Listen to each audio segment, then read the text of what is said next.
There's a special kind of quiet after midnight, the kind that listens. Tonight I'm on the midnight shift, and these are the messages that find me when the world is still. 4 accounts. They came in during those late hours. A med student who answered a voice on a rooftop and slept through a day and a half. A nurse who heard a sound that made every hair on the ward stand up. A teenager who named a friend during pandemic isolation and never made it stop answering back. And a village story about effigies that kept coming back no matter how the town tried to get rid of them. None of these are presented as proof. They are reports, memories, confessions, small lives upended in the dark. If you work the graveyard like I do, you know how easily the quiet can become a doorway. Gabriela was 22, a med student finishing a long day and doing what most of us do in the small hours. Take care of chores neither urgent nor impossible, the kind of tasks you let sit until the house is asleep. She'd gone up to her grandparents' flat to finish laundry, the rooftop door clicking behind her. The city at that hour was a pool of distant hums and far-off breaks, but up on that roof the world felt thinner, as if sound traveled differently there, softer, more intimate. She told me later, "I heard my name. It wasn't the shout of a neighbor or the TV from downstairs. It was a whisper, like someone leaning very close so only I could hear." She paused long when I asked her how she knew it was her name. "There's a way a name fits your mouth. That's what it sounded like." What followed is the sort of thing everyone who's ever been alone at night recognizes. A small, rational hesitation followed by a movement toward the sound. Gabriela looked. No one was on the roof. Her grandparents were asleep inside. She called, "Abuelo," in that light, young voice people use with family, half laughing at herself. There was no reply from human throats. Still, the whisper returned. Softer, pleased, like a secret pleased to be found. She answered. That detail matters. She has said it again, and every time her voice tightens. There are ways to grant permission in a dark moment that you cannot take back. She said, "I called back. I said, 'What do you want?'" The answer, she reported, did something to the world around her. A pressure in her ears, a sense of slow motion settling into daylight.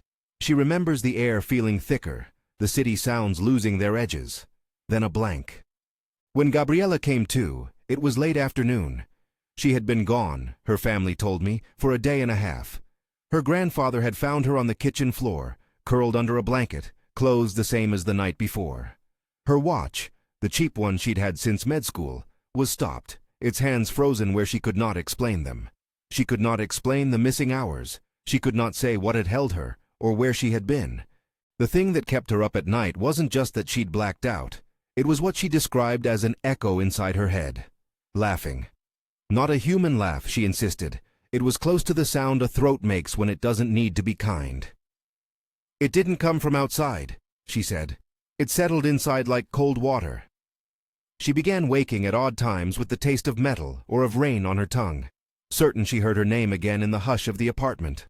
Always a whisper, always pleased. Her grandparents denied calling her. Neighbors said their balconies were empty. The footage from the stairwell camera, where one existed, showed her leaving and later returning, but with a gap larger than her memory. Her family started to speak in low, fearful sentences that felt rehearsed. "We don't go up there at night now. Don't answer voices. Don't be alone." They treated the rooftop like a wound to be wrapped and avoided. Gabriela left clinics early. She stopped taking late shifts. But at times she would freeze mid-sentence, eyes unfocusing toward a doorway or a ceiling, as if listening for an old private sound only she could hear. This is the thing with names in the dark. They create permission. To answer them is to open a door you might not realize you were ready to close. Whether that permission is literal, symbolic, or simply the way memory misfires under pressure, the result in Gabriela's life was the same. Lost time, a laughter like a small animal trapped in her skull, and a family that learned to treat the rooftop as if it could swallow people whole. We think we can hold the night the way we hold a cup. Keep it steady and expect it to be predictable. But sometimes the night is a hand that fits in our own, and sometimes it turns us around. If these late-night stories pull at you, if you want more from the Midnight Shift, subscribe and join us for the next hour of Quiet Voices. In 1991, in a hospital in El Salvador, Sally worked night shifts in a ward where the air already carried more grief than the daylight one. The details matter. A women's medicine ward, the hum of fluorescent lights, the smell of antiseptic and something older, like mothballs negotiating with lemon. Nurses there learned to read small signals, a hand that won't relax, a breath timing out wrong. Sally was used to small human tragedies. What she encountered that night did not follow the expected patterns. She told her colleagues she heard it before she saw it, a sound that made the metal bed rails sing with an odd sympathy. It's hard to find language for something that does not belong to a human throat.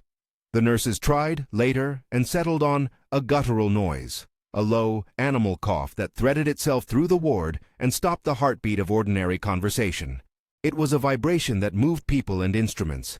Lights seemed to flicker as if listening. When the staff followed the noise, they found an old woman sitting in her bed, her arms hooked over the rail in a way that suggested she hadn't been put there by the hospital's routines. Her head was at an angle that did not look natural. Her eyes were white, rolled up into a place where you could not find pupils. Sally remembered the mouth, a clean, impossible blackness that opened where a human mouth should be. It wasn't a hole so much as a depth that rejected light, and from that depth came the sound, wet, amused, not language, but intent. What followed was not cinematic collapse so much as collective disbelief. The nurses, trained to move with certain professional detachment in emergencies, found their instincts failing. Some began to pray aloud. One nurse called a doctor, another dialed every number for help. The doctor who arrived later said there was nothing outwardly wrong in the ordinary medical sense. The chart was basic. An elderly patient with a history, a family history, medication adjustments. But the memory of that mouth and that noise stayed lodged in the staff like a splinter. The patient was transferred and she died within days. The official notes said complications, age, comorbidities. The nurses left the ward with a new way of breathing, a small alteration in how they told stories at family tables. They described nightmares where the sound came from the sink, from under beds, from the throat of their own reflections. The mouth became an image they could not scrub away, a cavern of blackness moving on its own, like an animal's mouth mirroring a human face and doing something the human face was not meant to do. Celie later said that the thing in the mouth wasn't only visual. When she closed her eyes, she could still feel it. A pressure on the back of her teeth, a low vibration as if something had found a replacing rhythm inside her jaw. She and the others tried to make sense of it by invoking the normal, the medical, the explainable. But the image remained stubbornly beyond explanation. For those who were there, the memory changed how they moved through night shifts. They developed a superstition about walking the perimeter of the ward in the dark, about speaking small prayers when a sound made no sense. They started checking bed rails twice. They swapped names of saints like talismans. None of those practices is proof. They are the human responses to a moment when the familiar rules of bodies and sounds refuse to hold. Sometimes the most dangerous thing isn't what we hear. It's how we try to enforce normalcy on what we can no longer explain. Once you've heard a mouth that shouldn't be, night work acquires a new vocabulary, one that includes both professional caution and a private, unshared fear. The hospital still stands in memory as a place where a sound became an object you could not touch, only remember. Celie's testimony was soft when she spoke of the woman's death. She did not claim the ward was cursed in the metaphysical sense. She said only that the night shifted something in her, as if the cold there had moved into a part of her that daylight could not warm. If the hospital hum can be a bridge, then the pandemic was a flood. Many of us found new friends in the silence, or conjured them. Barbara was 16 when the lockdown started. She lived in an apartment with thin walls and the constant echo of someone else's loneliness. She told me she made a companion out of boredom and the human need to be acknowledged. She named him because naming is how we turn the undifferentiated into someone. She first whispered his name into the empty kitchen, and it answered. The answer came like a reflection, answering a greeting, not a voice so much as a presence that settled into the corners of mirrors and the soft underlight behind curtains. At first, it was a comfort. She spoke to him like teenagers do, secrets, confessions, the soft cruelty of private humor. She said, "I thought I was kidding myself. I thought it was a way to keep sane."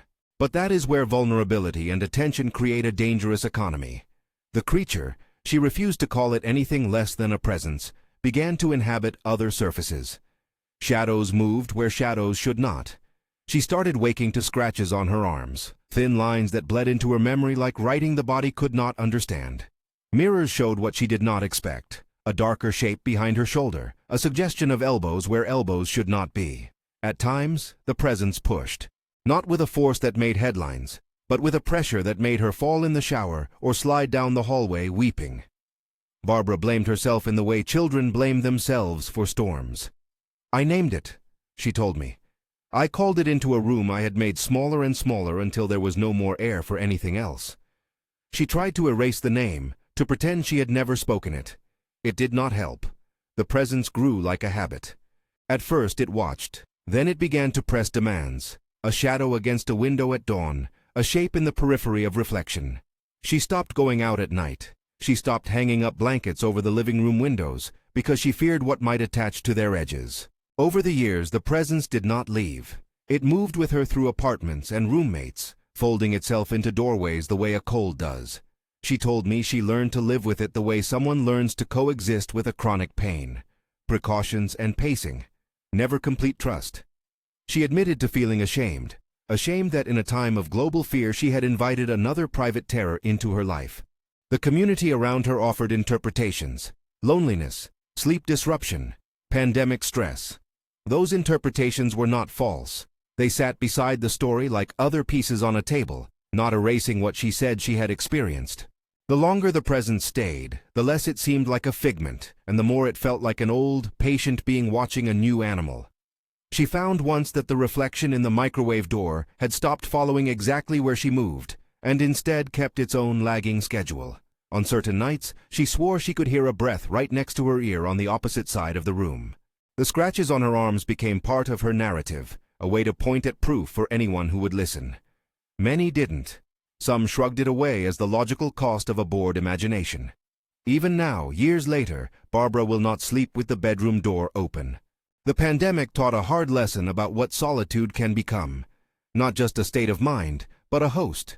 When you name the emptiness, sometimes the emptiness answers by filling itself with something that remembers how human contact feels and learns to mimic it. Half a world away, in a small Colombian village, there is a story that has lived longer than any of the individuals who tell it. Ramon, who prefers to go by Beta in casual conversations, grew up with a legend that felt less like fiction and more like a part of their communal weather. The village had its rituals. One of them was making muñecos de año viejo, effigies traditionally burned at New Year's to symbolize letting go. Beta explained what a muñeco de año viejo is for those who don't know. A New Year's effigy, often stuffed with old clothes, letters, and sometimes things people want to cast out of their lives.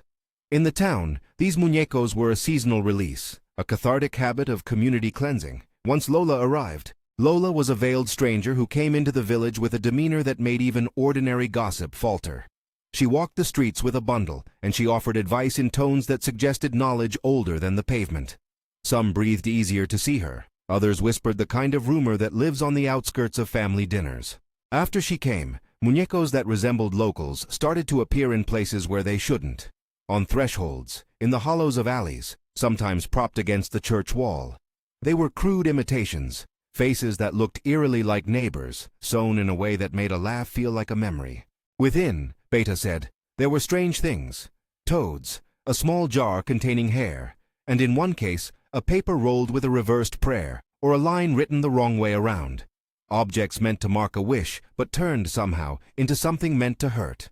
Don Fausto, one of the town elders, was a practical man who saw in the muñeco not a jinx, but a provocation. He took one to his backyard and burned it, doing what the tradition demanded, a fire for renewal. The next morning his wife was sick, and she died within days. People began to draw lines in their polite conversations. Was it coincidence? A rash of death in an older population could be explained. But grief does not respect logic, and the town began to put two and two together, the only way a small place can, with story and with fear. Lola herself was found dead months later, surrounded by paraphernalia the village had once associated with otherness: jars, dolls, papers folded into shapes. Some whispered that she had been practicing brujeria, witchcraft, though Beta was careful to note that brujeria there is not a single thing. It is a set of practices, words, and intentions that mean different things to different people. He didn't claim to know whether she had meant harm. He only knew that after she died, the muñecos stopped appearing. Whether her death closed the loop or the town simply stopped looking, the ritual quieted. What lingered was the sense that someone had used small symbolic objects to bind the community in a way that could not be undone by throwing things out. The memory of Don Fausto's burning haunted the town. When he died, People told each other in low tones that the life pattern had shifted at that moment. A worry seeded into family lore. Grandparents stopped talking about certain corners. Parents issued children warnings. Do not accept unknown packages. Do not insert your fingers into nests and bundles. Do not take gifts without asking where they came from. The muñecos became a lesson, and the lesson spread beyond fear into the fabric of daily living. Ramon said one last thing about Lola that clung to the edges of the story. The stranger had been both a presence that frightened and an inevitability that taught the village its own odd precautions. People learned to fold their New Year rituals differently, to avoid making effigies of people they loved, and to treat certain offerings as things to be burned with the care of a ritual that acknowledges the possibility of harm. He was not making a theological claim. He was making a human one. Communities adapt to what scares them, sometimes with rituals, sometimes with silence. If there is a connecting thread between these accounts, it is this. The night spotlights are soft places. A whispered name, a body behaving like a machine, a shadow that answers back, an effigy stuffed with intent. Each is a reminder that darkness is not simply absence, but a kind of presence. These stories do not prove the supernatural. They prove human vulnerability in dark hours. There's also a more unsettling pattern you feel once you listen to enough of these late-shift confessions, an auditory motif that keeps returning, a whisper that tailors itself to names and permissions, a low guttural sound that refuses to map to human speech, the small joke of a laugh inside one person's head, the creak of a doll or effigy being moved when the town is asleep. Sound, more than sight, shapes these reports. We are creatures who orient ourselves by hearing, and when the world's usual noises are stripped away, the things that remain have a terrifying clarity. Across cultures, across geographies, the advice is similar. Avoid answering a voice you cannot place. Be cautious with objects that appear to bind you. Treat names like doors. Those are not commandments from me. They are the common-sense precautions communities teach after something strange has touched them. They are also the thin measures people take to feel they have done anything at all. I want to be clear about something. None of the people whose stories I just told claim to have incontrovertible evidence of anything beyond their experience. They offered the details they remembered, the sensations that refused to be explained, and the consequences that changed their lives. Medical records, neighborhood footage, death certificates, and parish gossip sit beside these testimonies like anchors that make the stories sensible in a different register. But the core of what they said is straightforward and human. They were altered by encounters in the night. There are quieter lessons inside these loud moments. Gabriela's missing time teaches us how fragile memory is when the mind and the dark conspire. Seeley's ward shows how a sound can reorganize the rational structures of a place. Barbara's presence reveals the ways isolation can become an invitation. Ramon's village demonstrates how a community's folk practices can be turned inward, folded into fear. Each story asks the same question in a different language. When the lights go out, who answers? I won't tell you that there are rules you can apply to every night. I won't give you instructions on how to prod a shadow or how to call a name back. I will say something practical. If you feel a presence and it leaves you with more fear than comfort, speak to someone you trust, preferably someone who can help you check the practical possibilities, plumbing, drafts, medical concerns, without dismissing your experience. Names and rituals can be meaningful. So can a friend who listens without irony. There is an image that keeps returning to me, the one I want you to hold as you close your eyes tonight. The midnight shift light. The bulb dim enough that the edges of a room soften, but bright enough to keep the dark honest. A name whispered into that light might be an invitation, or it might be an echo. There is a responsibility in answering. Sometimes you're only talking back to loneliness, and sometimes you open a door without knowing what lives on the other side. So tonight, in the same way these witnesses learned in their own ways, keep your doors and your choices small and deliberate. If someone calls your name through a dark hallway, consider the possibility that silence might be an answer. If your neighbor leaves an odd bundle on your stoop, take care before you touch it. And remember that the night keeps records in ways we cannot always read back. Before I go, let me leave you with one final picture. The image I keep when I turn off my desk lamp at the end of a shift. Imagine a street that has forgotten the daytime rush. Houses with curtains drawn. The glow of a single television leaking into a living room. In the hush, a voice leans over a balcony and says a name like laughter. Somewhere else, a hospital light hums. Somewhere else, a mirror holds a shape that shouldn't be there. Midnight is not empty, it's listening. Some things answer, some do not. If this one stayed with you, comment your own midnight story. And don't forget to subscribe for more. Keep the light dim, but not out. Close the door if it makes you feel safer. And if you hear your name tonight, remember, you can choose whether or not to answer.